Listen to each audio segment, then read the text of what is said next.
the stillness of the night, there comes a time to understand, to reach out and touch tomorrow, take the future in our hand.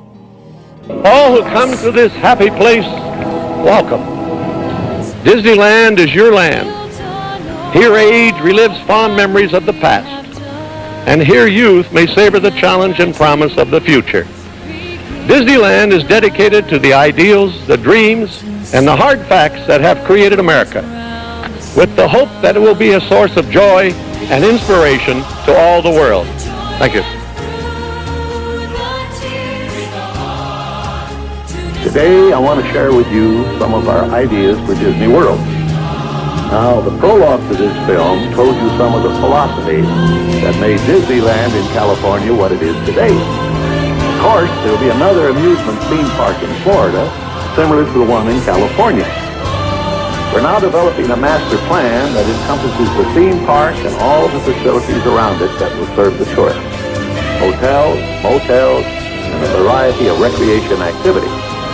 In fact, just this little area alone is 5 times the size of Disneyland in California.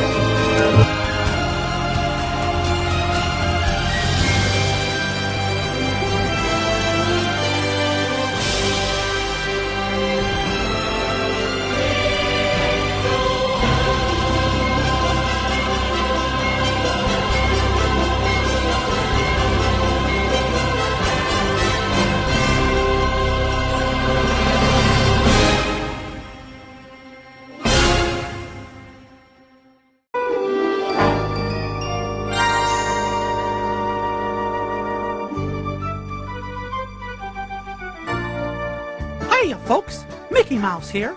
You may know me and my pals from some of the films we've been in. Yup, we've sure spent a lot of time in cartoon studios like this one. But good old Walt, he was the best friend a mouse could have. He gave me my start, you know. Why, if it weren't for him, there'd be no Disney movies to grow up with and no happiest place on earth. And gosh, I guess I'd be out of a job. Well, as Walt used to tell the story, it all started in the year 1901 in Chicago when a baby named Walt Disney was born. Pretty soon, Walt's family moved to a farm in Missouri where he spent the happiest years of his life and had his first experience as an artist. It seems Doc Sherwood, this pal of his, had a horse he wanted drawn, and Walt, well, why don't I let Walt tell the story in his own words? I had 2 pals. One of them was Grandpa Taylor, who was a Civil War veteran. And another one was a retired doctor by the name of Doc Sherwood. And Doc had this beautiful stallion, Rupert. Doc had me come over one time and brought my crayons and my big cheap tablet, and I was going to draw a picture of Rupert for him. He was going to give me a nickel or something. But this day, I've never seen Rupert so restless. And I was trying to draw him, and I'd get one stick down for a leg, and then Rupert would turn around. Then I'd have, from a profile, I'd move around the front view, and Doc couldn't hold Rupert still.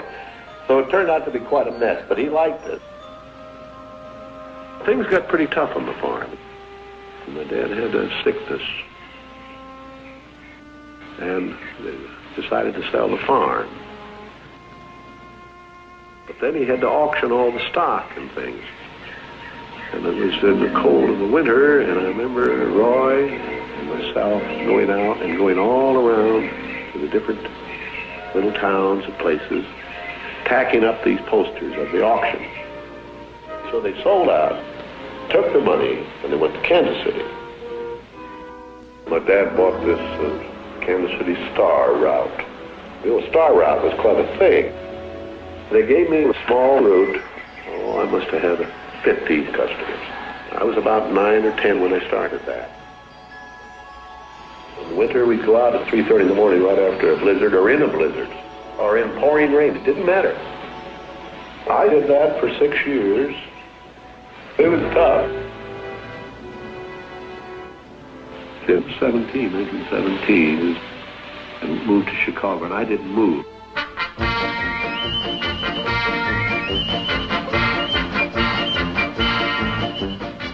meantime, Brother Roy had joined the Navy, so I wanted to join it.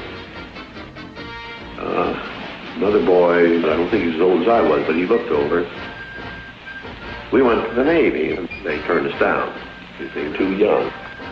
Finally, this kid come in to me very excited. He says, there's something just forming here that you and I can get in. I said, what is it? He says, an ambulance unit. So we went down and signed up, and we were on our way to France. And we became replacements. I was assigned to evacuation hospital number 5 in Paris. I had my drawing board right by my bunk. So I started painting pictures all over my truck. That doughboy I used in a lot of these cartoons, this doughboy with this beaming face. I was in Paris 3rd of September, and Pershing pulled out. The whole headquarters company left. All the guys I knew had gone. Paris, which had been this exciting thing with all these soldiers and things, suddenly there wasn't a soldier to be seen. And I suddenly became very lonesome. So then I went in and put a request in to be discharged. Then I left shortly after that to come home. So I hit Chicago. That's where my parents were living. And my father said, Walter, Mr. Scrogan, he's got a job for you, $25 a week and all of that. And I said, Dad, I want to be an artist. And my dad, he just couldn't buy that. So I went to Kansas City, and Roy was in Kansas City working at a bank. So I went into this Kansas City Film Ad Company. So that was where I got started in the animation business. The first money that I made, I bought myself a motion picture camera called the Universal. But I wanted to experiment making the theatrical cartoons. So I started experimenting at night, and I worked on a little idea that I had that I wanted to sell to the Newman Theater, a chain of about 3 theaters. I called the things Newman Laugh-O-Grams. Well, I was desperately trying to get something that would get a hold, could catch on. So I was thinking if I had something with a novel twist, I might crack the market. They had the cartoons working with the humans. The cartoon would always come off the drawing board and run around in a real room and work with a real person. I said, well, maybe I'll pull a reversal on that. I'll put the humans in with the cartoon. I found a little girl that had been posing for some of the commercial things.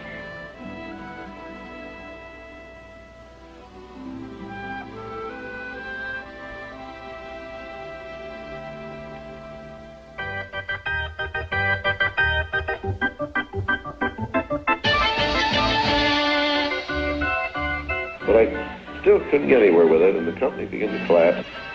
There was no money coming in, so there was nothing left but to go into bankruptcy. I'd failed. But I learned a lot out of that. And I think it's important to have a good, hard failure when you're young, you know?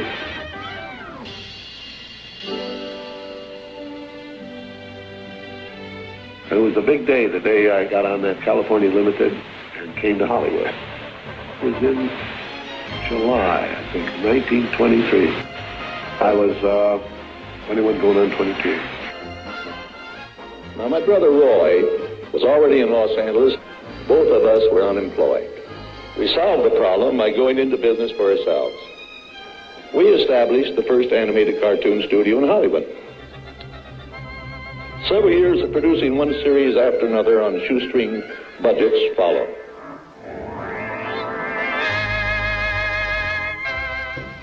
Mickey Mouse came into our life. He popped out of my mind onto a drawing pad on a train ride from Manhattan to Hollywood at a time when the business fortunes of my brother Roy and myself were at lowest ebb and disaster seemed right around the corner. Mickey's first actual screen appearance was at the Old Colony Theater in New York in Steamboat Willie. I did the voice.